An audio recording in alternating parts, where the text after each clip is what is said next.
This entire situation did not start with a fight, a robbery, or a public fallout. It started with a single question, asked inside a quiet London cafe, that exposed a fracture nobody saw coming. A question that flipped what seemed to be a close friendship group completely on its head, sparked years of rumors, and eventually led to one of the most humiliating moments ever caught on camera during Notting Hill Carnival. And the craziest part? Everything that happened after that cafe moment still divides the streets today. So pay attention, because once you hear what really happened, you'll never look at this story the same again. This is the story of how Fredo and Mitch fell out with Buck Fiddy. Lock in, pay attention, and stay tuned, because you're not going to want to miss a single second of this one.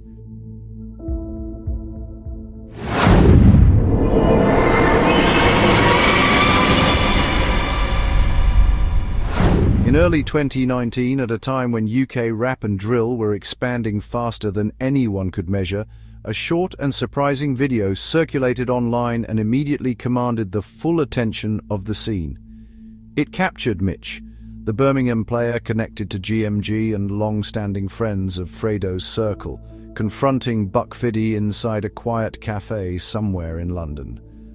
There was no shouting, no dramatic escalation, and no attempt at physical intimidation.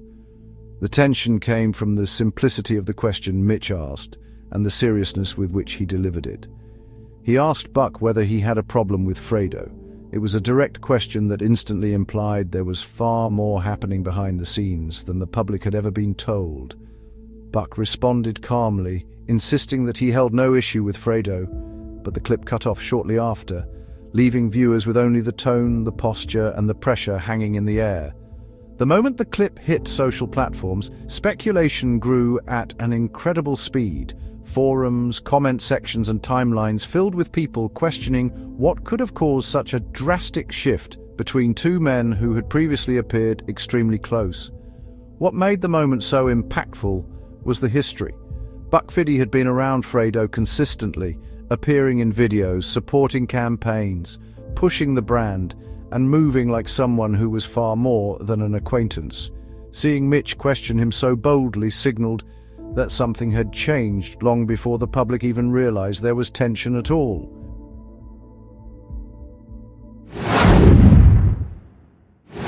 Within hours, Buck posted his own video, presenting himself as relaxed, unbothered, and entirely unworried about the cafe moment.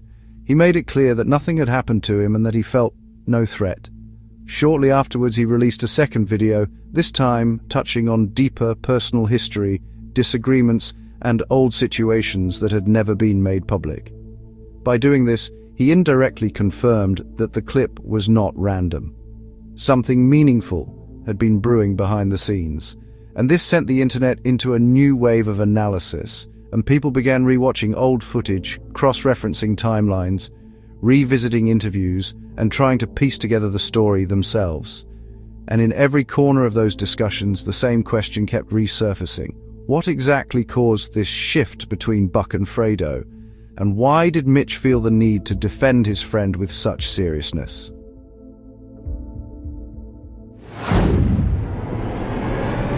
At this point, the context becomes essential. Fredo was in the middle of what many argue was the strongest year of his career. His music was charting consistently, he was selling out major venues, and he was locked in for a nationwide tour that positioned him as one of the most significant artists in the country. When the tour details emerged, the public noticed immediately that the traveling team was unusually small. Many familiar faces from previous years were absent. Fredo eventually addressed it publicly, explaining that the police placed restrictions on who he could bring on tour. Anyone with open cases or past legal issues had to be left behind. He also hinted that some individuals around him were not truly part of his original journey, suggesting that certain people were appearing only after success arrived. Although he did not name anyone, the comments circulated rapidly and reshaped the way people viewed the relationships surrounding him. This is where Buck's name started popping up in the online conversations. People began assuming that Fredo was talking about Buck Fiddy in his public announcement video. The idea that he may have been sidelined or excluded created a narrative that the streets picked up instantly. Whether true or exaggerated, the perception alone was enough to shift the energy between the two sides. People believed that Fredo had greenlit Mitch to approach Buck that day in the cafe, simply because the two camps were already dealing with a misunderstanding, shall we say.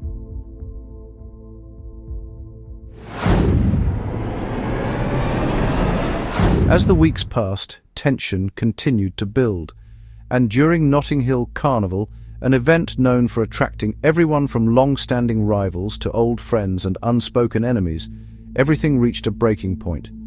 Buck received an invitation to an after-party in Harlesden, deep in northwest London, a place with complicated histories and overlapping networks.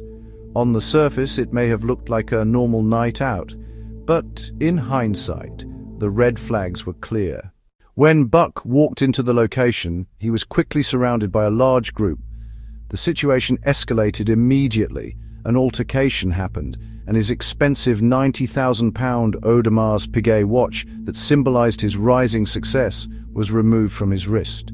The incident was allegedly filmed, shared, and turned into one of the most viral moments of that year.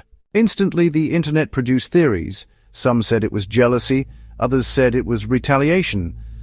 Others claimed it was a planned humiliation, and a significant portion of the online community insisted that the situation was connected to Northwest figures linked to Fredo.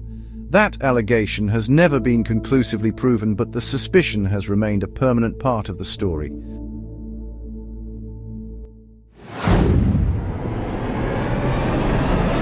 From 2020 all the way into 2025, the original clips between Mitch and Buck resurfaced repeatedly, each time accompanied by long debates about loyalty, betrayal, ego, and the business side of music.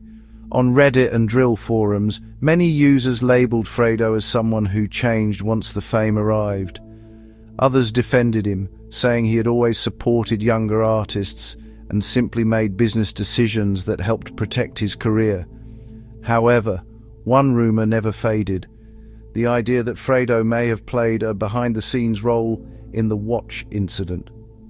Whether fair or unfair, the rumor became part of the cultural memory of the situation. And from that point on, the distance between the two sides, Fredo and Mitch on one side and Buck on the other, became permanent.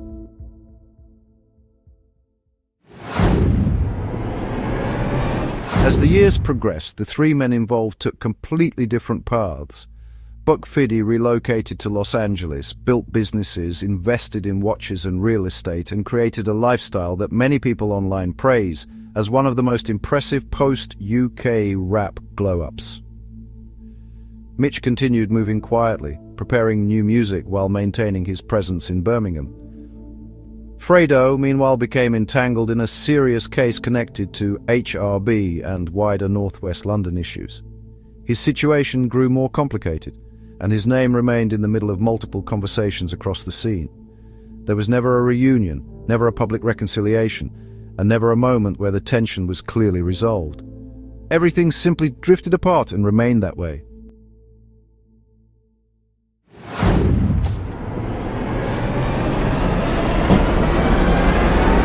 The saga between Fredo, Mitch, and Buck Fiddy stands as a reminder of how quickly relationships in the music world can shift once success, pressure, and street loyalty collide. A single conversation in a small cafe led to an explosive period of speculation. A nightclub incident at Carnival fueled even more theories, and eventually the entire dynamic dissolved with no public solution. In the end, the story became bigger than the individuals involved. It became an example of how online culture records, rewrites, and reinterprets events long after the people inside those moments have moved on. The streets spoke when it happened. They still speak today. And unless one of the artists decides to address it directly in the future, this story will remain exactly where it has lived all these years, in the grey space between fact, rumor, and lived experience. That's it for today's documentary. It's your boy Benedict Brick A Lot, and I'm out. Don't forget to smash that like button, press the hype button, and subscribe to the channel right now so you never lose us. Turn on the bell. We are out here every time. The streets have spoken.